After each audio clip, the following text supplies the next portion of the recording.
This lesson is about teaching children what seeds need to grow. They will learn about the life cycle of a seed and everything that seed needs to grow into a healthy plant. They'll do this through their own experiential activities and by starting their own seeds in the classroom, including sprouts. Incorporate a fun tasting activity as well into this activity so they know that they can actually eat seeds, and we eat them all the time in the foods that we enjoy on a daily basis.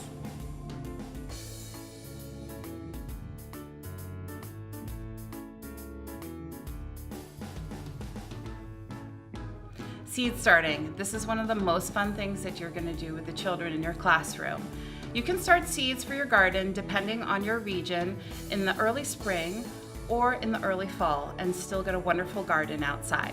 Things I would recommend to plant at this time of year would be cool weather loving crops. Things like lettuce, peas, radishes, spinach, kale, pak choi, cilantro, other herbs, or edible flowers. If you have a summer program, you can also incorporate tomatoes, cucumbers, pole beans, zucchini, carrots, sunflowers, or pumpkins. The materials that you will need for this activity would be some kind of seed starting tray. It's very easy to get 6-packs or seed starting kits at your local hardware store. That includes a tray, a dome for the top. You will also need some seed starting soil, organic preferred, a spray bottle, and popsicle sticks and crayons to make labels for your seeds. You can also use recycled materials such as yogurt containers or egg crates.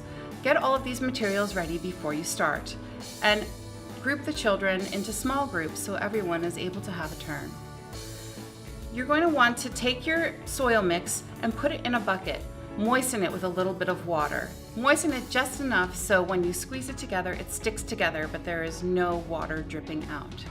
Once the soil mix is moist, have the children fill up the containers. I would recommend putting these containers in a larger tub, so to keep it nice and neat in your classroom. Choose your seeds and put them in small Dixie cups. The larger seeds will be easier for the children to handle. Things like beans, zucchinis, and peas will be very easy, whereas the smaller seeds may take a little more dexterity.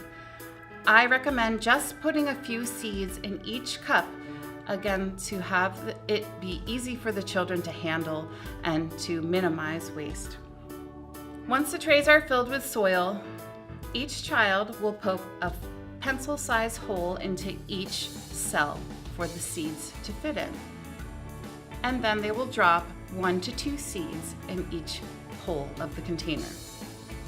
I would recommend only giving each group 2 to 3 choices to minimize confusion amongst the children.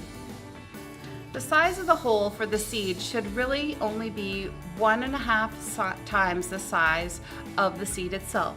So a larger seed, like a bean, would have a larger hole, whereas a smaller seed, like lettuce, would have a smaller hole. Ask the children to cover up the seeds with extra soil by sprinkling them on top, and then use a spray bottle to water. This will avoid any kind of spills in your classroom and make the project a little neater and easier for the children to care for their plants. As soon as their seeds are planted, the children should make labels with the popsicle sticks, crayons, and pictures of different vegetables immediately, so they don't forget which seeds are in each tray.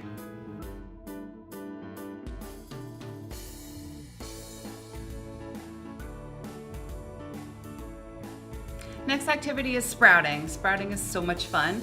Kids can actually see how the seeds grow, and you can eat the result in just a few days. The materials you'll need for this is a quart-sized mason jar and a special top that you screw on the top. It has a screen top. You'll also need sprouting seeds. Make sure to get organic sprouting seeds because we're going to be eating the seeds directly.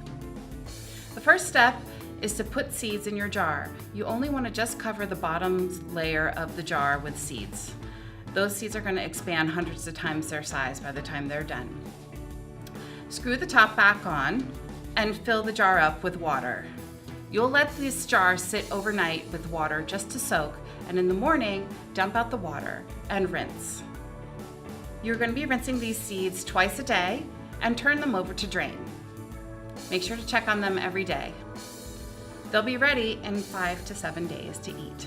Rinse and serve with crackers and cream cheese or just as a little salad.